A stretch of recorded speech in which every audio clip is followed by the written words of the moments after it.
സുധിച്ചേട്ടന്റെ award മാറ്റിവെച്ചു എന്ന് പറഞ്ഞു. അപ്പൊ അതിനെക്കുറിച്ച് എന്താണ് പറയാനുള്ളത്? ആവശ്യമില്ലാത്ത ചോദ്യങ്ങൾ ചോദിക്കരുത്.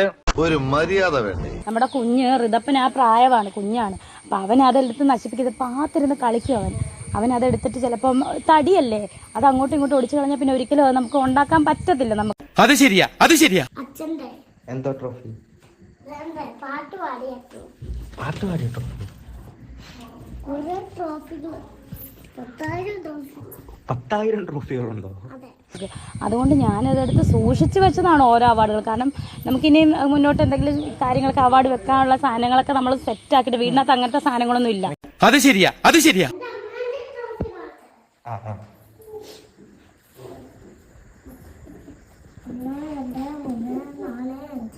ഓഹോ, നിങ്ങൾക്ക് അവാർഡ് വെക്കാനുള്ള സാധനങ്ങളൊക്കെ നമ്മൾ സെറ്റ് ആക്കിയിട്ട് വീടിനകത്ത് അങ്ങനത്തെ സാധനങ്ങളൊന്നും ഇല്ല.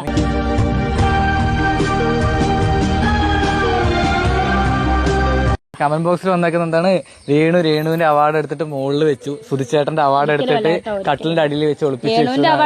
അല്ല അതിൽ അങ്ങനെ കമന്റ് ബോക്സ്. அப்போ நான் பொட்டனா? ഇത്രയും ഞാൻ ചെയ്തുകൊണ്ടിരിക്കുന്നു, ഞാൻ പൊട്ടനാ? രേണുവിന് ഒരു മാസം കൊണ്ടല്ലേ ഇത്രയും ഒരു 5 അവാർഡ്. അതല്ല ഞാൻ ഇങ്ങനെ വരുമ്പോ അങ്ങനെ എടുത്ത് വെക്കുന്നതല്ലാതെ സൂക്ഷിച്ചു വെച്ചതല്ല. സൂചിച്ചാണ്ട് അവാർഡ് കുഞ്ഞു കളയാതിരിക്കാൻ വേണ്ടി. കുഞ്ഞല്ലേ അവൻ, ആ പ്രായമാണ്. ചേച്ചിയുടെ മക്കളും കൂടെ അവിടെ വരുമ്പം ഇവര് 3 പേരും കൂടെ ഞാൻ അറിയാതെ ഫോൺ എടുത്ത് കളിക്കും. 10,000 ട്രോഫികളുണ്ടോ? ഒരു ദിവസം ഞാൻ വീട്ടിൽ ചെന്നപ്പോ സൂചിച്ചാണ്ട് പൊട്ടും കണ്ണ് എഴുതിയേക്കുന്നു സൂചിച്ചാണ്ട ഫോട്ടോ. ഞാൻ അച്ഛനെ ഒരുക്കിയതാന്ന്. ഞാൻ പറഞ്ഞ മോനെ അങ്ങനെ ചെയ്യരുത്, 5 വയസ്സായതേ ഉള്ളവൻ. ഒത്തില്ല, എന്താണ് ഒത്തില്ല, ആ മൂപ്പര് ഒപ്പിക്കാൻ നടക്കുക. നിനക്ക് എങ്ങനെ സാധിക്കുന്നത്? എനിക്ക് ഒരൊത്തും പിടിയും കിട്ടുന്നില്ല നിന്റെ